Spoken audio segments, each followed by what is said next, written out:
Esse é um quadro que originalmente começou no canal principal, onde eu contava as diferenças entre os mitos e a maneira que eu conto eles no Mitologia, porque eu costumo sempre adaptar, trazer para uma linguagem mais moderna, até fazer pequenas inserções de motivações, até de eventos, para tentar tornar o mito mais plausível, mais narrativamente interessante.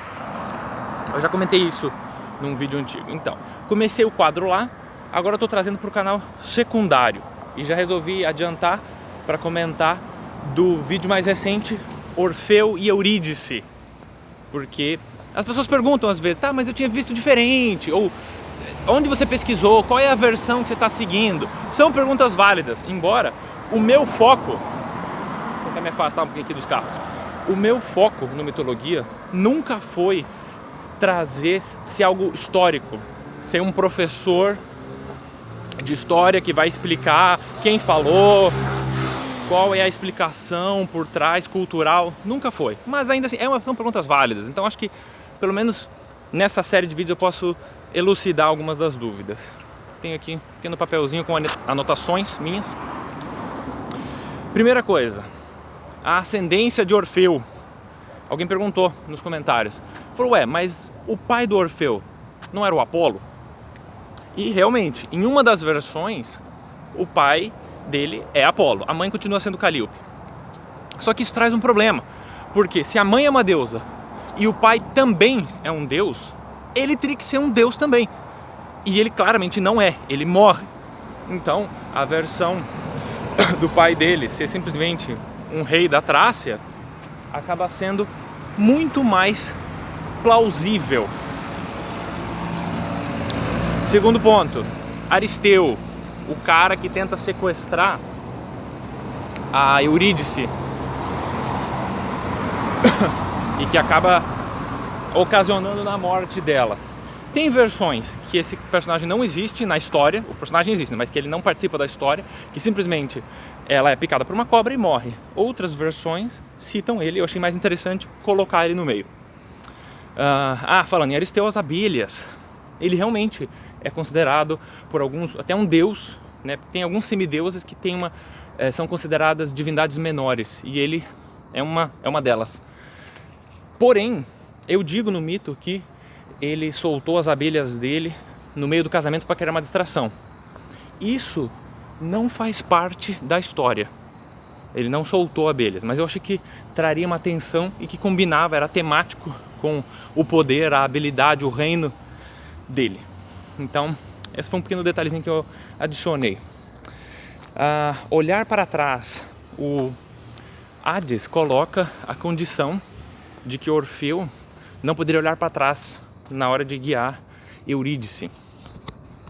Só que no mito eu digo que ele também tem que ficar em silêncio. Essa parte de ficar em silêncio não faz parte do mito. Eu coloquei porque é muito bizarro. Você vê pinturas, eu vejo gente contando a história, você vê o musical do Hadestown, que simplesmente eles estão de mãos dadas, conversando, e por algum motivo ele olha para trás. Que dúvida ele tinha de que Eurídice estava atrás dele, se ela estava literalmente pegando na mão dele, conversando com ele. Daí eu falei, não, peraí, vou dar uma adaptada, vou dizer que é em silêncio, e também seguindo mais a lógica de que ela estava numa forma espectral, ela era uma alma, ela não tinha uma forma física, então não emitia nenhum odor, não tinha barulho de passos, que eu acho que torna mais interessante e se encaixa melhor, porque se você for parar para pensar, se os mortos vão para o submundo com os seus corpos físicos, então quer dizer que cada vez que alguém morre e é enterrado, o Thanatos tem que ir lá, escondido de madrugada, com uma pá, cavar o cadáver e carregar o cadáver nas costas até o barco do Caronte. É muito bizarro. E o mito do Sísifo diz claramente que ele era uma alma que voltou para o seu corpo. Voltou para o corpo que não tinha sido enterrado. Mas tem mitos que contradizem isso, inclusive o próximo do Mitologia. Beleza. A questão, mãos dadas, que eu acho ridículo, já comentei aqui. Preferi ir por uma coisa mais quase terror psicológico quando eu contei. Depois que ele falha e Eurídice é puxada de volta para o submundo, eu digo que ele fica completamente quebrado, vazio, e que ele faz um voto de silêncio e que ele queima a sua lira. Nenhuma dessas coisas acontece no mito. Ele fica extremamente triste, devastado, na merda, na fossa, mas ele não faz essas coisas. Porém, eu achei que tematicamente se encaixa muito bem e trazia um drama necessário para esse final, para esse rumo final da história. A lira até é dito que Zeus pega e transforma numa constelação. Mas tipo, cara, tudo vira constelação, deu já, né? Todo mundo vira árvore, que nem as Mênades. Todo mundo que é punido vira árvore. E as coisas belas são transformadas em constelações. Deu já, né? Encheu o saco já. Então essas duas coisas não acontecem, mas eu acho que se encaixa perfeitamente com ele, né? Um cara da voz, o cara da música, ele fazendo um voto de silêncio e queimar a sua lira, simbolizando que a sua essência foi destruída. Eu acho que é muito bacana isso. Ok. E daí o final, que na verdade eu até já comentei no próprio final do Mitologia, que o Ovídio, isso.